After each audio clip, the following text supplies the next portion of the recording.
Hello everyone and welcome to another Hallelujah Caesar review. Today I'm reviewing Naturopolis. This is a Kickstarter that's finishing up here real quick. So if this looks like something that you would enjoy and would like to back, go ahead and act on that quickly. But this is published by Button Shy Games. Again, under Kickstarter. This is not final components for the game.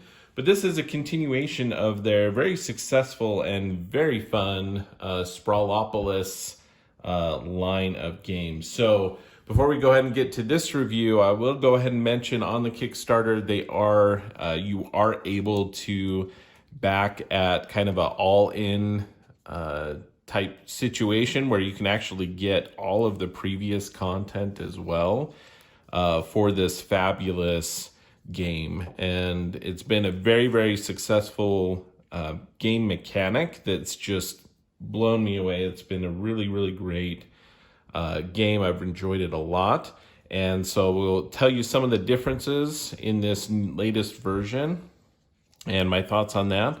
But yeah, they had Sprawlopolis, which came out. And again, it's a little more city-based here, where you have like some parks, industrial, business, residential, that sort of thing.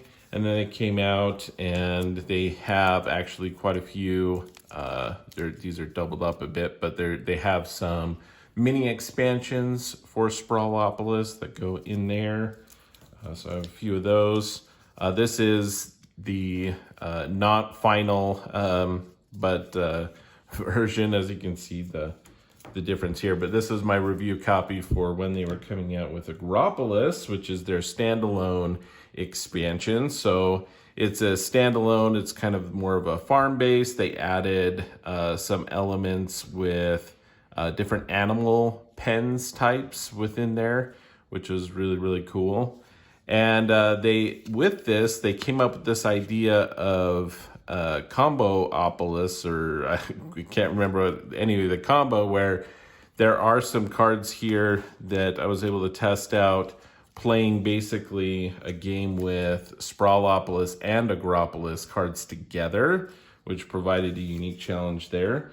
And with this expansion, Naturopolis, this is their third standalone Sprawlopolis type game. And I know they have a few opportunities to combo, this with Sprawlopolis and this with Agropolis, and like one expansion where you can try to play with, kind of pull them all together. Some really, really cool things that they're doing. Some mini expansions along with this one as well.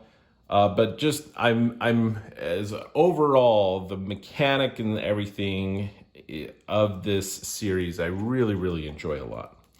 So when it comes down to Naturopolis, what are we looking at here? What's new? Obviously, the terrain type is new here. You see on here, there's, in this one, we have mountains and we have meadows. This is pink color. We also have forests and we also have lakes. And yeah, so those are the different terrain types. The other thing you'll notice here are the rivers. So this is really one of the biggest changes as far as the layout of the card. Is in the previous versions with like Sprawlopolis, usually we have these one or multiple roads. So if I pull these out, you'll see there's one road here. But a lot of these have two different roads that are not connected. And so one of the big changes with Naturopolis, which I think works great thematically, right, is the fact that you have cards here and none of the cards have two roads on them, but there are rivers on the cards as well. There are also a few cards who they don't have any roads and they may just have a river. And the other mechanic that kind of goes with that, this is the end of my most recent game that I had played. And in this one especially, you want to try to negate or get rid of as many roads as you possibly can, because in this game versus the original Sprawlopolis, you would have -1 point at the end of the game per road, whereas in Naturopolis, you get -2 points per road in your setup when you're done. So I think it works really thematically well. You create these beautiful naturistic landscapes, and you're really trying to minimize the roads. And so by the time you're done, again, the nature element is really, really big here. So you have this kind of beautiful landscape, so to speak, at the end, and there's a lot less roads that you're dealing with. And that is pushed by -2 points per road. That's a big deal. But as far as what else is new here, each of the cards has I'm pretty sure it's all of them. I could be mistaken there, but most of them, if not all of them, have a campsite on one of these locations as well. So in like Agropolis, you had the animals pens that were introduced, and depending on pen type and animal type and different things like that, the scoring would change, or you'd have specific scoring cards that would relate to that. And likewise in this version, those campsites have different meaning as well for the different scorecards. So you have 1 point per meadow block in your second largest meadow group here, and an additional 1 point for each campsite in that group. So here you're looking for your second largest. You're trying to build two pink zones here, and have one slightly less than that one. And you also get 1 point per campsite in that second largest area. So there's a lot of different scoring, and we'll show you some of the other scoring cards so you can kind of get an idea and feel of what's new in this version. But the campsites is the other one. The other interesting thing that this brings up with roads and rivers is the fact that you cannot, this is another, as far as limitations, laying these cards down in all the other games, you cannot do this. It has to at least share one whole side of one of these blocks or one of these areas. So you can't do it like that. You cannot tuck a card. So if it's like drew a card and you don't want it, or you can't tuck it behind anything played before. Otherwise, you would usually be able to play these pretty much anywhere on top. You can overlap. You don't need to overlap when you play it. You can overlap one, multiple, a whole card if you want.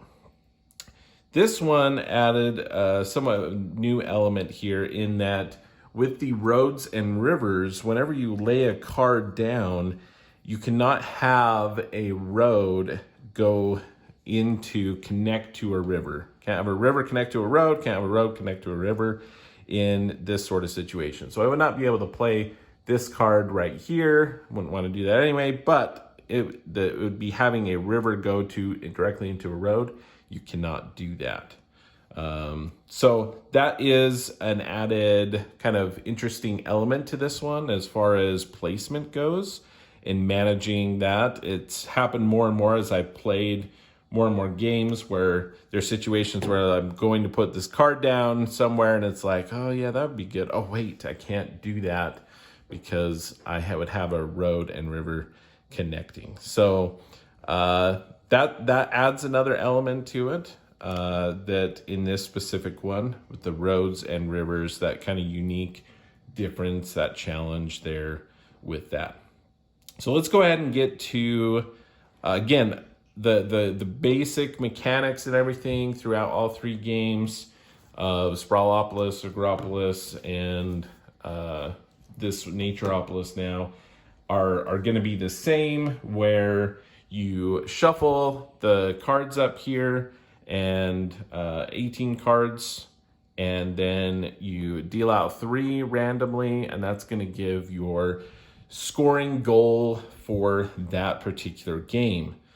Then you're going to deal out. Usually I play this game solo. You can play it cooperatively, but I've really just enjoyed it, more of a solo experience myself. But you can play with others where you deal out cards. But generally with the solo, you have 3 cards in hand that you can choose to play. Card comes off the top as a starting card, and then you just get into it. The primary scoring, again, that stays the same, where at the end you are adding up your different like regions for areas. So you get your largest group. So my pink here, 1, 2, 3, 4, 5 points for my pink. I would have 5 points for my green. My blue, don't have really any large sections there. My largest is a group of 2, so there's 2 points for blue. And my mountains, I have groups of 3, so that would be 3 points from that. So you have a region scoring, a region-based scoring that you're going to do each time. You also have the road scoring in each of these, which is minus 2 points per road. And ironically enough, I had just finished this game, and it's actually... I just finished this game, and I thought I had won. My kids asked me, like, oh, did you win? And I was like, oh, yeah, I did, just barely. I just had 38 points out of 38. And I was like, yes, did it, just barely. I wasn't thinking I was going to do it, but I did it. And then my daughter pointed out this lonely little road down here, and I lost 2 points and ended up with 36 points instead of 38. So what happens if you flip over these gold cards, right? They each have a number on them, and you add them up. So here, this latest game, I had a goal of 38 points because I added up 17, 7, and 14. And so I was trying to get 38 points, both from the region, then you get minus points from the roads. And then you get points based on these scoring cards, and some of them have negative elements to them as well. So in this example here with Summon Up, this one here, 2 points per mountain group larger than a single block, so you have to have more than one. In this example, I had a couple here, right, that were did not have at least 2, so those didn't score anything. Then you get, 2 points per group larger than a single block, and additionally 2 points if that group is a different shape or orientation than any other mountain group. So we have those sort of things. That shows you, again, this is the same shape but a different orientation, so it still got the 4 points, whereas these shared the same shape and orientation, so you didn't get the bonus 2 points there. So here in this particular game, I had this 2 block, I had 2 block there, and then I had a 3 block and a 3 block. And so I actually did fairly well with that one. And let's see, what did I end up getting? I got 16 points for that one here.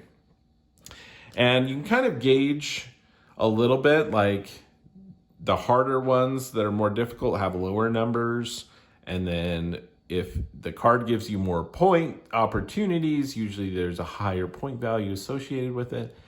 And so it's balanced, fairly well as far as trying to manage all of that.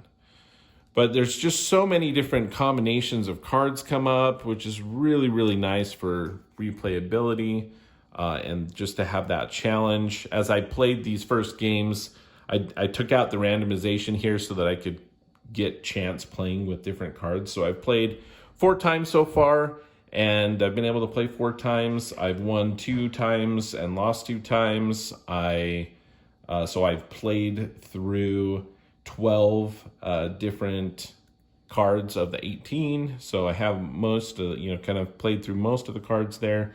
But yeah, so there's some really interesting ones. This one's always these challenges. A lot of game mechanics have this. I think this is really, really cool. As far as trying to build up multiple things at once to try to do that. This one was a really interesting one too. So sniff or swim, you actually choose one.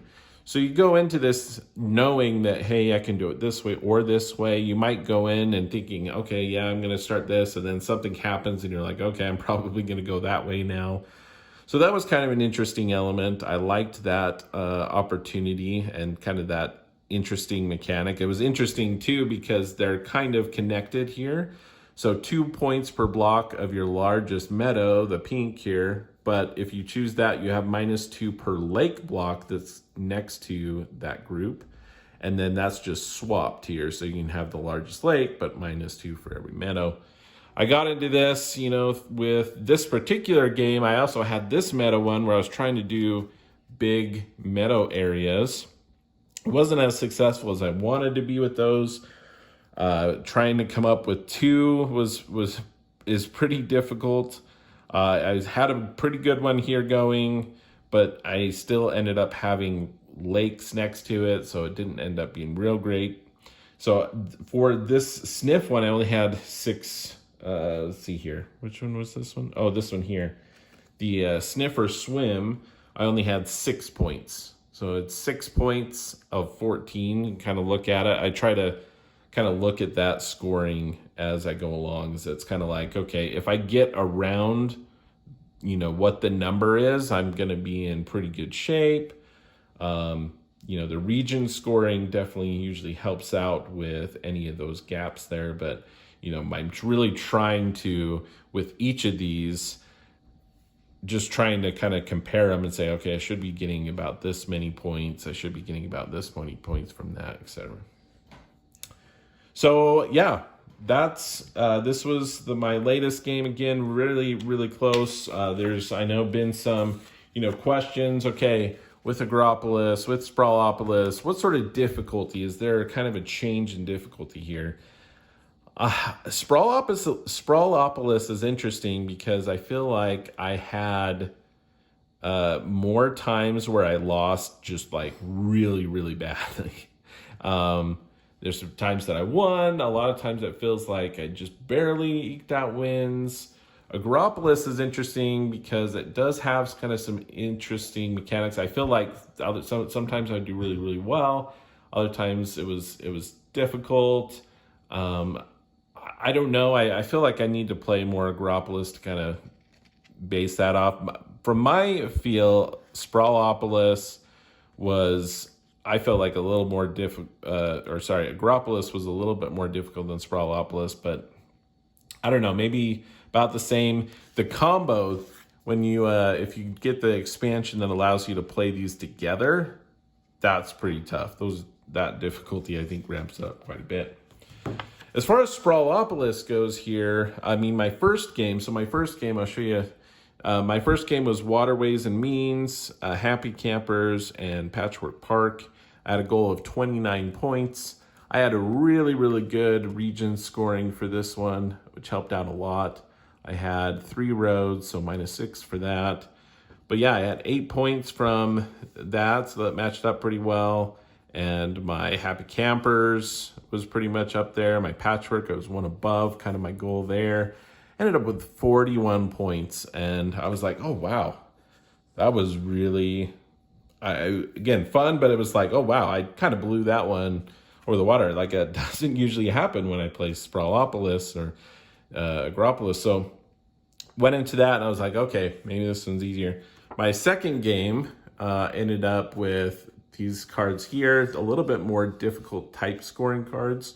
I had a lower goal because of that, 18. And I did end up winning, but it was 19, just barely over my goal there.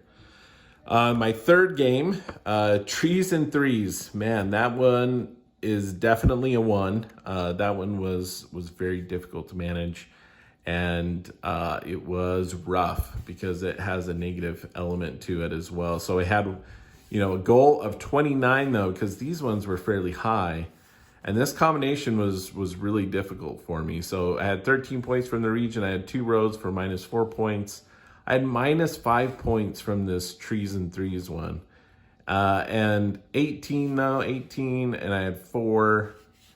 So I ended up with 26 points.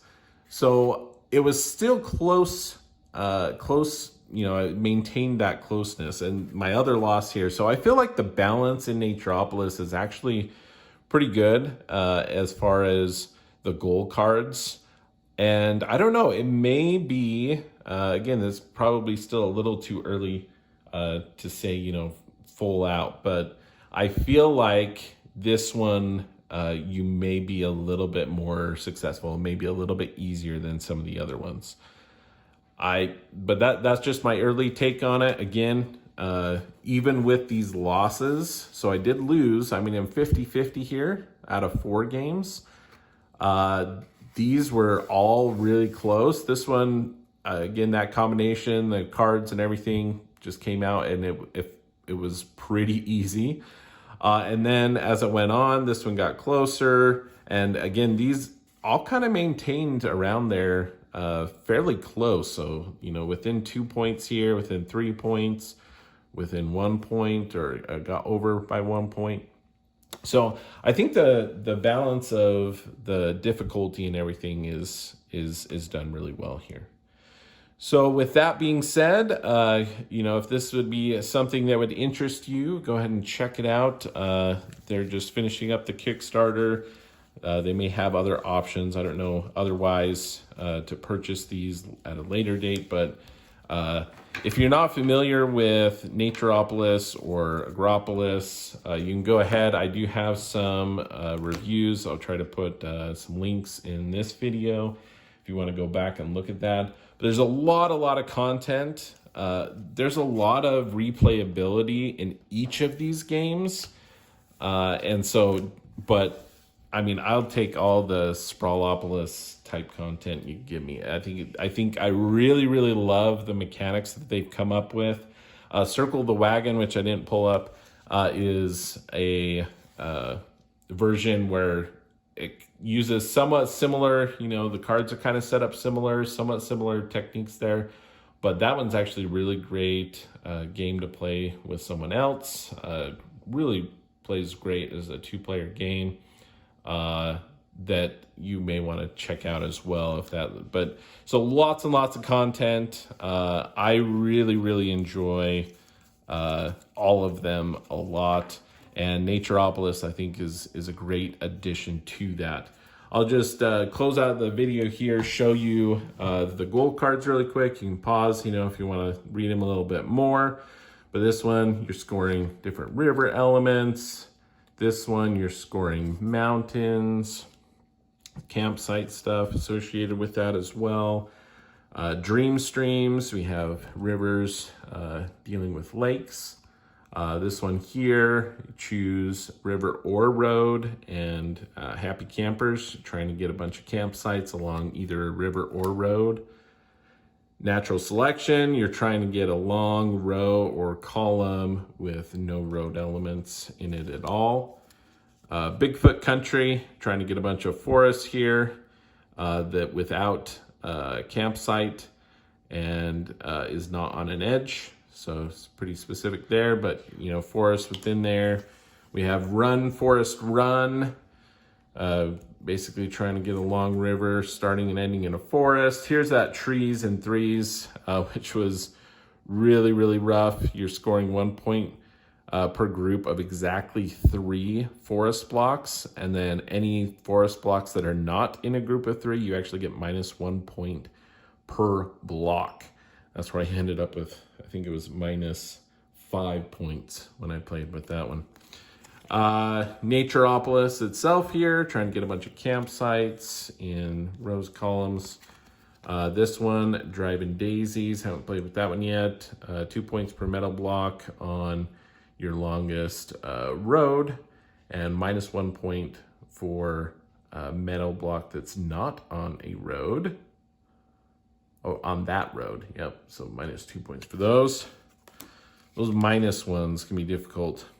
And as far as difficulty, that's what I would say, you know, that I experienced is these cards, scoring cards that have more negative points other than just the -2 points per road is definitely gonna make your game more difficult. This first game that I played, where I got 41, out of the goal 29. It didn't have any possibility to get negative points, and I actually ended up, different combinations, but that's what I would say. And you can kind of gauge that. You can do it completely random, but it's really kind of unique, that different element of, hey, these scorecards are going to be more difficult, so they're ranked a little bit lower. So your goal is lower. I think it's just a really brilliant mechanic that they came up with. So straight and narrow, one straightaway road. So trying to get a long straightaway on the road, river runs through it. You're trying to get rivers to start and end on edges. Here's Patchwork Park. You're trying to get 1 point per campsite adjacent to another campsite on a different type. Impressive Range. I haven't done that one yet. 1 point mountain block along any one diagonal. So that's pretty cool. So you have that additional 1 point for campsites. 1, 2, 3, 4, 5, 6. Pretty cool. I like that one. That one's a pretty unique feeling. Lake Mistakes. Haven't played with that one yet, but we have basically 1 point per lake group with at least a river running into it. I know they have like a Nessie expansion that sounded pretty interesting, 1 card expansion. There's like a Rectar one for Sprawlopolis. So some really unique stuff. Sum it up. Second Nature, that was that block. These are the ones that I had up during that last game. So that's Naturopolis. Love this series. If you have any questions, go ahead and put them in the comments section below. Go ahead and get to those. But if you're interested in something like this is one of my favorite solo series of games, and just another great addition with Naturopolis. That is how Lou sees it.